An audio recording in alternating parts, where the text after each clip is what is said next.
Hello everyone, table tutor YouTube চ্যানেলে সবাইকে স্বাগতম। আমরা আছি উচ্চ মাধ্যমিক আইসিটি দ্বিতীয় অধ্যায়ের তৃতীয় অংশ অর্থাৎ ডিজিটাল ডিভাইস অংশে। এই ডিজিটাল ডিভাইস অংশের লজিক ফাংশন সরলীকরণের যে প্লেলিস্টটা হচ্ছে, এই প্লেলিস্টে 22তম ভিডিও নিয়ে আমরা তোমাদের মাঝে হাজির হয়েছি। 22তম ভিডিওতে আমরা দেখাবো নতুন একটা ফাংশন আছে, এই ফাংশনটাকে কীভাবে খুব সহজে সমাধান করা যায়। তো যারা নতুন আছো তারা অবশ্যই আমাদের চ্যানেলটাকে সাবস্ক্রাইব করে দিবা। এতে সাবস্ক্রাইব করার সুবিধা তোমরা যে কোনো ভিডিও আপলোড হওয়ার সাথে সাথে পেয়ে যাচ্ছ। আর যারা পুরাতনভাবে আমাদের ভিডিওগুলো দেখতেছো অবশ্যই সিরিয়ালি মেনটেন করে দেখার চেষ্টা করবা, কারণ আগের 21টি ভিডিও আছে।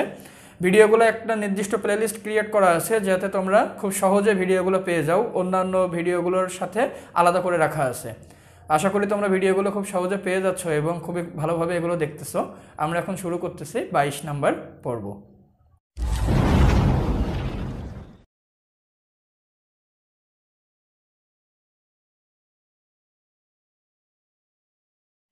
দেখো 22তম পর্বের যে ফাংশনটাকে আমরা নিয়েছি সেটা হচ্ছে ওয়াই সমান A B C plus C plus B C, এই মানটাকে আমরা নিচ্ছি। তোমরা যারা 21তম পর্বের ক্লাসটা খুব ভালোভাবে বুঝতে পেরেছো তারা কিন্তু লাস্ট অংশে দেখছিলে যে এরকম তিনটা পদ চলে এসেছিলো, তিনটার মধ্যে একই কমন মান ছিল। এখানেও কিন্তু সেই একই কমন মান আছে, তিনের জায়গাতে দেখো সি আছে, তিনটা জায়গাতে আমরা সিকে পাচ্ছি। তো তিনটা জায়গায় সিতে পাওয়া সত্ত্বেও আমি একবারে কমন নিব না। আমরা ওই পর্বে দেখছিলাম একবারে কমন নিলে আমাদেরকে সূত্রটা অনেক সহজে চলে আসতেছিল, এই কারণে নিয়েছিলাম। এখানে আমি ধাপে ধাপে কমন নেব।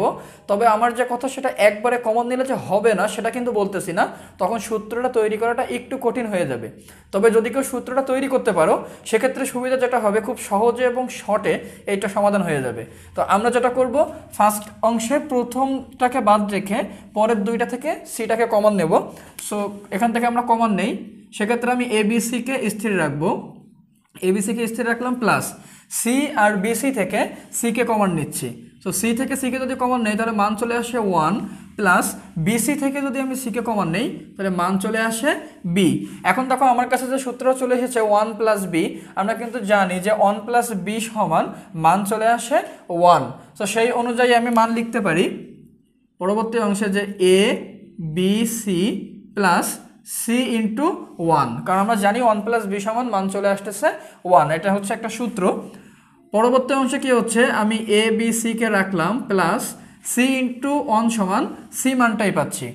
এই পর্বে আসার পরে উভয় পক্ষে আমার সি আছে, সো আমি সি মানটাকে এখন কমন নেব।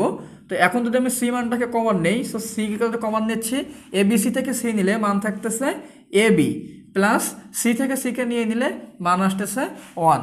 তো যেহেতু আমরা জানি এ প্লাস 1 সমান 1, বি প্লাস 1 সমান 1, একইভাবে যদি আমরা এ বির সাথে 1কে যোগ করি সো এ বি প্লাস 1 সমান মানটা সবসময় 1ই আসবে। সো এখানে আমরা এ বি প্লাস 1 সমান 1 লিখতে পারি এবং C into A B plus 1 সমান 1। সির সাথে 1টা গুণ হওয়ার ফলে মানটা হয়ে যাচ্ছে সি।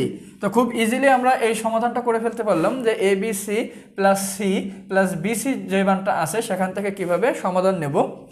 এক্ষেত্রে আমরা যে কাজটা করলাম, সিটাকে ধাপে ধাপে কমন নিলাম। এখন আমি সাইটে একটু দেখাবো, যদি আমি একবারে কমন নেই সেক্ষেত্রে মানটা কেমন আসবে। সো ওই লাইন থেকে যদি একবারে কমন নিতাম, সো সিকে কমন নিলে এ বি সি থেকে সি নিয়ে নিলে মান থাকতেছে এ বি প্লাস সি থেকে সিকে নিয়ে নিলে মান থাকতেছে 1 প্লাস বিসি থেকে সিকে নিয়ে নিলে মান থাকতেছে বি। এক্ষেত্রে কাজটা কি হচ্ছে, আমি 1 প্লাস বিকে আগে নেব। তো সিকে নিলাম, এ বিটাকে স্থির রাখলাম, অর্থাৎ A B plus 1 plus B অনুযায়ী আমরা কি জানি 1 প্লাস বি সমান মান আসতেছে 1। সো 1কে নিলাম। পরবর্তী লাইনে সি এর সাথে এ বি প্লাস 1, তো আমরা এখানে যেরকম এ বি প্লাস 1 সমান 1 পেয়েছি এখানেও এ বি প্লাস 1 সমান 1 পাবো। সো সি ইন্টু 1, পরবর্তী লাইনে সি এর সাথে 1কে গুণ করলে সি পেয়ে যাচ্ছি। তো উভয় ক্ষেত্রে আমি প্রথমে যেখানে ধাপে ধাপে কমন নিয়ে কাজ করেছিলাম সেখানেও সি পাচ্ছি, যেখানে আমি একবারে কাজ করে নিচ্ছি অর্থাৎ একবারে কমনটাকে নিচ্ছি সেখানেও সি পাচ্ছি, অর্থাৎ উভয় ক্ষেত্রে মান কিন্তু একই। শুধু এটা একবারে কমন নেওয়ার ফলে কোন পাশ থেকে আমি সূত্রটা করব অনেক সময় বুঝতে অসুবিধা হয়ে যায়, তো সেটা অ্যাপ্লাই করলাম। আর আরেকটা হচ্ছে ধাপে ধাপে করলাম, এছাড়া কোনো পার্থক্য নাই। তোমরা যে কোনো একটা ফলো করতে পারো, এখান থেকে সরাসরি এটাও ফলো করতে পারো বা সম্পূর্ণ অংশটাও ফলো করতে পারো। আশা করি 22তম পর্বটা অনেকটা ইজি হয়েছে তোমাদের কাছে এবং দুইটা ভাবে বোঝানোর চেষ্টা করেছি। যদি বুঝতে সমস্যা হয় আরও আরেকবার ভিডিওটা দেখে নিও, আর তারপরও সমস্যার সমাধান না হলে আমাদেরকে মেসেজ করলে আমরা সাথে সাথে রিপ্লাই দিয়ে দেবো। ধন্যবাদ সবাইকে।